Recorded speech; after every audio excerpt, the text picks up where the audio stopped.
Monseigneur, bonjour. Bonjour Florent et bonjour à tous. Alors aujourd'hui, Monseigneur, nous allons évoquer un sujet qui n'est pas d'actualité mais qui est de toujours, c'est la question de l'appel, la question de la vocation. On lisait ces jours-ci dans la presse que parfois des gens se sont crus appelés à des choses qui se sont vérifiées fausses ou ont pu fonder des mouvements qui ne viennent de nulle part et que l'Église ne reconnaît pas. On peut parfois être tenté d'être à soi-même sa propre référence et pourtant, pour discerner ce qu'est une vocation, il y a un certain nombre de critères bien définis que la sagesse de l'Église nous propose. Est-ce qu'on peut les évoquer aujourd'hui ? Oui, on peut rappeler déjà que vocation vient du latin vocare, le verbe latin vocare, qui veut dire appeler. Il s'agit donc d'un appel et il s'agit pour l'Église de vérifier qu'il s'agit bien d'un appel et non pas simplement d'un désir personnel. Et donc l'appel, il est celui de Dieu. Et on peut se reporter aux premières pages de l'Évangile, lorsque Jésus, au bord du lac, par exemple, appelle des hommes qui sont là en train de ranger leurs filets, de ranger leurs bateaux de pêche sur le lac, au bord du lac. Aussitôt, laissant tout, nous dit l'Évangile, ils le suivirent. Donc ils sont appelés. Ils n'ont pas inventé quelque chose, ils n'ont pas construit leur profil de carrière, leur trajectoire, etc. Donc il s'agit bien d'un appel de Dieu que nous devons vérifier. Et il me semble que le premier critère qu'il nous faut essayer de vérifier dans le dialogue et dans la prière pour exercer ce discernement, c'est de comprendre, de voir s'il y a bien une rencontre spirituelle avec Jésus, comme les apôtres au bord du lac. Finalement, est-ce que la personne qui vient exprimer une vocation, un désir de répondre à une vocation, pour vérifier qu'il s'agit bien d'une vocation, eh bien, il nous faut essayer de creuser dans son expérience spirituelle s'il y a vraiment une rencontre avec Jésus, une connaissance de Jésus, un désir de le suivre, et en même temps un élan, une sorte d'ardeur à répandre son évangile, sa parole. Donc ça me semble être vraiment le premier critère, parce qu'on se replonge dans la relation avec Jésus, et c'est lui qui appelle. Alors, on peut dire qu'en un siècle, la vocation a quand même un peu changé de visage. Il existe encore des gens, d'ailleurs encore vivants aujourd'hui, qui ont connu, par exemple, un début de vocation, alors qui pour le coup a été soit un choix familial, soit un appel des professeurs, parce que tel élève au petit séminaire parlait bien le latin ou je ne sais quoi. Et on a l'impression que par une espèce de mouvement de balancier, c'est parfois devenu quelque chose de très subjectif, très personnel, très au niveau du sentiment. Est-ce qu'on peut se garder des illusions personnelles ? Alors, il y a un désir personnel qui s'enracine dans l'expérience humaine de la personne, qu'il soit jeune ou que cette personne soit jeune ou adulte. Il y a un désir personnel, le désir de faire comme tel prêtre ou tel religieux ou telle religieuse, un attrait pour telle forme de vie, extérieurement comme cela, dans tel monastère ou telle communauté ou telle liturgie. Ben, ça, c'est le facteur humain. Mais on ne va pas l'effacer, parce que nous sommes faits de tout cela, de notre histoire. Après, est-ce que ce désir humain rejoint le désir de Dieu ? Et il est frappant, effectivement, à notre époque, de voir peut-être de plus en plus de personnes qui expriment ce qu'ils appellent une vocation, mais qui savent déjà où ils veulent aller. Qu'ils savent déjà, comme s'ils avaient déjà fait le discernement par eux-mêmes. Or, l'exercice du discernement, sous la responsabilité de l'évêque ou d'un supérieur religieux, c'est justement d'offrir à la personne un accompagnement qui lui permet de mettre de confronter son désir personnel à la vérité de l'engagement dans l'Église, aux exigences aussi que cela représente, et encore une fois, pour vérifier s'il s'agit bien d'une expérience spirituelle et non pas simplement d'un désir de construire son avenir, de s'épanouir dans telle ou telle activité, où on se mettrait même à l'abri d'autres réalités d'ailleurs. Donc tout cela demande la plus grande prudence et effectivement de sortir du seul critère personnel qui peut être une illusion.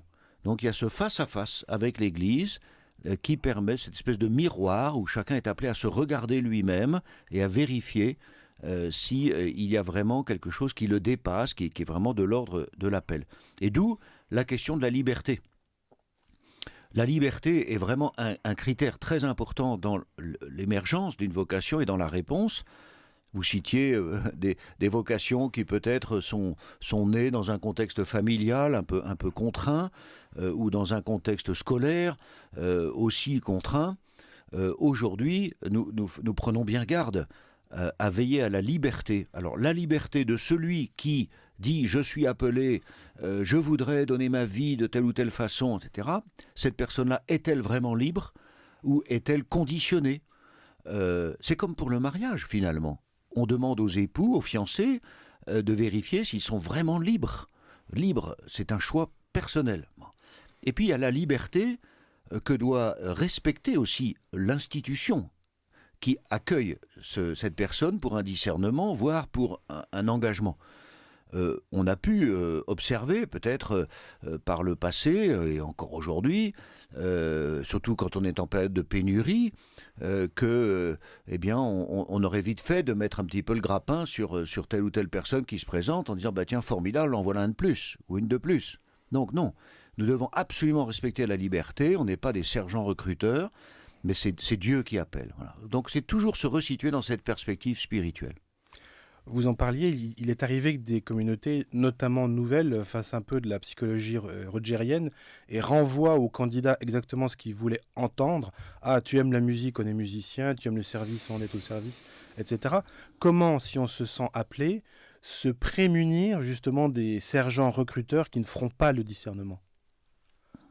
Eh bien veiller à sa propre liberté, à ne pas construire son avenir dans des schémas tout faits, déjà élaborés, et s'en remettre, alors c'est une démarche spirituelle, s'en remettre justement à l'Église au sens plus large, qui va aider à faire ce discernement. Alors, on conseille généralement à la personne d'avoir un accompagnateur ou une accompagnatrice spirituelle qui va aider à faire ce discernement, qui va aider la personne à creuser un peu dans sa conscience, au plus profond d'elle-même, mais en même temps, il n'est pas interdit de consulter d'autres personnes, justement pour ne pas risquer, en quelque sorte, d'être enfermé dans une façon de voir, une façon de s'engager, une façon de prier. Donc, c'est vraiment important, cette rencontre entre Jésus et ceux qui l'appellent, eh bien, c'est la rencontre aujourd'hui entre l'Église et celui qui frappe pour s'engager. Et il faut qu'il y ait vraiment cette grande liberté. Un des critères aussi, me semble-t-il, c'est la joie. C'est la joie. S'engager dans la vie chrétienne, c'est vrai pour tout baptisé, parce que le baptême, la vie baptismale est une vocation. Nous sommes tous appelés à rayonner de l'amour de Jésus et à devenir des saints. Bon, mais la joie est vraiment un critère.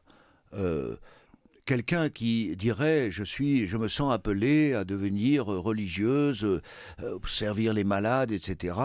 Et ce serait une femme avec un visage triste, une femme très enfermée sur elle-même. Il faut vérifier cela. Les fruits de l'Esprit Saint, parmi les fruits de l'Esprit Saint, il y a la joie. Les fruits du démon, ils sont tout autres. Hein. Et la tristesse est un signe qui peut exprimer justement le fait qu'on n'est pas dans la lumière de Dieu, on n'est pas dans la vérité de cette relation avec Jésus. La joie, vous voyez, c'est important. On ne peut pas donner sa vie aux autres si on n'est pas dans cet élan de joie. Alors, on le fait pas. Enfin, on n'y va pas comme des chiens battus. On va pas donner sa vie aux autres. On va pas prêcher l'Évangile avec ce visage fermé et un manque d'ardeur. Non, voilà. Donc la joie qui exprime le fait qu'on a ce désir de donner sa vie.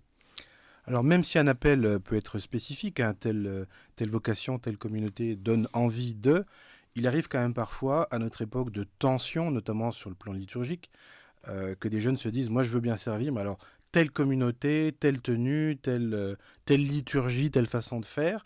Comment est-ce qu'on peut garantir que la personne garde un peu un esprit universel, ne serait-ce que pour être ouverte aux appels de Dieu, et soit pas juste dans la conviction ? Eh bien, ça m'est arrivé. Ça m'est arrivé comme prêtre en paroisse où depuis quelques années comme évêque, d'entendre quelqu'un me dire effectivement cela. Tout est déjà programmé à l'avance. Et je réponds, mais attends, je vais mettre à l'épreuve ton désir vocationnel. On va le mettre à l'épreuve, non pas pour te faire souffrir, c'est pas ça, mais on va le mettre à l'épreuve du temps. On va le mettre à l'épreuve d'autres expériences humaines que celles que tu as eues jusqu'à maintenant.